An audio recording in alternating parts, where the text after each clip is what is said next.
இன்னைக்கான எபிசோட்ல வேலுவ உங்க அப்பா திட்டுறாரு, "நீ அங்க போக்கூடாது. அந்த மாரி பொண்ணு இங்க தேவையில்ல" அப்படின்னு சொல்றாரு.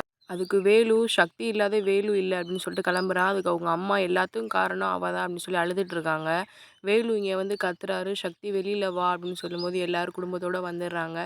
அவங்க அப்பா, "இப்ப நீங்க என்ன உரிமையில மாப்பிள இங்க வந்திருக்கீங்க?" அப்படின்னு சொல்றாரு. அதுக்கு நீங்க இந்தா கூப்பிடுறீங்கல்ல மாப்பிள, அந்த உரிமையில தான் மாமா வந்திருக்கேன். நான் எனக்கு கூட்டிட்டு போறேன் அப்படின்னு சொல்லும்போது, "அதெல்லாம் கிடையாது. நீங்க உங்க அப்பா வந்து கூட்டிட்டு போனா தான் என் பொண்ண நாங்க அங்க அனுப்பி வைப்போம். அப்பதான் அவளுக்கும் நிம்மதி இருக்கும்" அப்படின்னு. "நாங்க இருக்கும்போதே இப்படி அனுப்பிச்சு வச்சவங்க, நாங்க இல்லாதப்போ என்ன வேணா பண்ணலாம்" அப்படின்னு சொல்றாங்க. "சக்தி எதுக்கு? நீ இதுவரைக்கும் பண்ணது எல்லாத்தையும் நான் பொறுத்துக்கிட்டேன். இனிமே முடியாது வேலு" அப்படின்னு சொல்றாங்க. கரெக்ட்டா மீனாள் வந்து கைய எடுத்து விட்டுறாங்க. "நீ அத கூட்டிட்டு போக்கூடாது. அப்பாவ தானே வர சொல்றாங்க, வர சொல்லு. அங்கே நாங்க எல்லாம் நீங்க சொல்றது தானே கேட்போம். அதே மாரி இது என் வீட்ல அவங்க சொல்றதா நான் கேட்பேன்.